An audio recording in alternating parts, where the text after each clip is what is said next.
ലഹരിയുമായി ബന്ധപ്പെട്ട് കാസർഗോഡ് ജില്ലയിൽ ഈ വർഷം റിപ്പോർട്ട് ചെയ്ത് 1116 കേസുകളാണ്. 1223 പേരെ പ്രതി ചേർത്തിട്ടുണ്ട്. 1218 പ്രതികളെ പിടികൂടിയെന്ന് അഡീഷണൽ SP CM ദേവദാസ് 24നോട് പറഞ്ഞു. കാസർഗോഡ് ഇപ്പോൾ ഈ വർഷം ഇതുവരെ ആയിട്ട് തന്നെ 1116 കേസുകൾ വിവിധ quantity, small quantity, commercial quantity, intermediate quantity ആയിട്ട് ഇത്രയും കേസുകൾ പിടിച്ചിട്ടുണ്ട്. അത് തന്നെ 1223 പ്രതികളാണുള്ളത്. അപ്പോൾ അതിൽ തന്നെ ഈ MDMA അതേപോലെ മറ്റേ NDPSൻ്റെ ആണെങ്കിൽ സ്മോൾ ക്വാണ്ടിറ്റി അതൊക്കെ നമ്മൾ അത് വേറെ പിടിക്കുന്നുണ്ട്.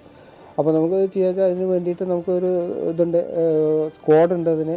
അതുകൂടാതെ തന്നെ ഈ ചെക്കിങ് പട്രോളിംഗ് ഒക്കെ കൃത്യമായിട്ട് നോക്കിയിട്ട് അവരെ പ്രത്യേകിച്ചും പ്രതികളൊക്കെ ഇതിൽ ഉൾപ്പെട്ട മുൻ വർഷങ്ങളിലൊക്കെ മുൻ കേസുകളിൽ ഉൾപ്പെട്ട പ്രതികളുടെ